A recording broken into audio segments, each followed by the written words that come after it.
I'm flipping through this old Hit Parader magazine right here. This is from December of 1987. There's Def Leppard on the cover. And I see this advertisement for Crazy Nights. Now, this is one of the most fascinating times in the history of KISS because the conflict between Gene and Paul it comes to a head here. And it's also not only the time when they have the most conflict, when it really comes to a head, this is also when KISS really is corporate rock. This is KISS at peak corporate rock time. As a matter of fact, one of the ways you can even tell what was going on is by this right here in the advertisement. They advertise that this album is being produced by Ron Nevison. Now, Ron Nevison, back in the 80s, he was the radio hit maker guy for a lot of bands. And they brought him in specifically to produce this album because they needed to get back on the map. Now, when you think about this in context, the two albums prior to this, Animalize sold 1 million copies. And it was partly produced by Paul Stanley, so kind of produced in-house. And then they had Asylum, which was produced by Paul and Gene, and it didn't even go platinum. This one went gold. So Animalize went platinum. Lick It Up had gone platinum too, which was before that. And then they hit Asylum that they produced themselves, and they don't even hit platinum on that. They have to be thinking to themselves at this point, we got to get somebody in here to produce this thing because we need to start selling records. And amazingly, bringing Ron Nevison in here, Crazy Nights ended up being kind of a hit, and they ended up selling. This album actually ended up going platinum. So this scenario that KISS is walking into at this point, think of those things.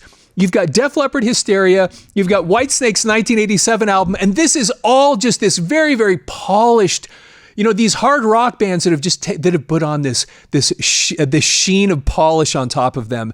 And KISS basically is following that same thing.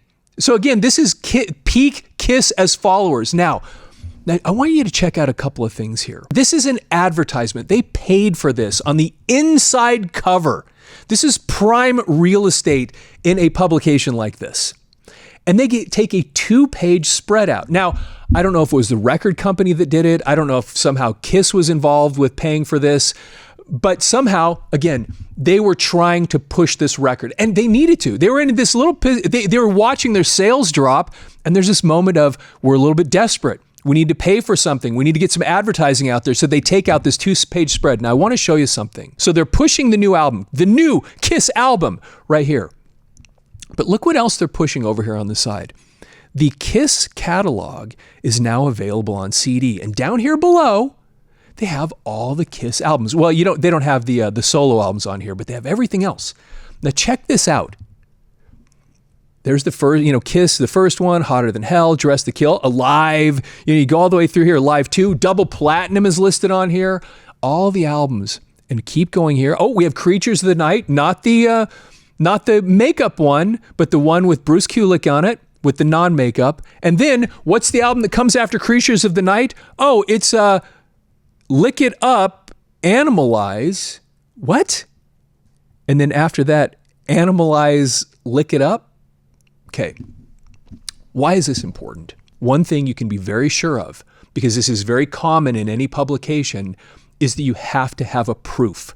And somebody has to take a look at it and put a check mark and say, we approve of this. So somewhere, someone looked at this with this blatant, obvious mistake and approved it. Now, why is that important?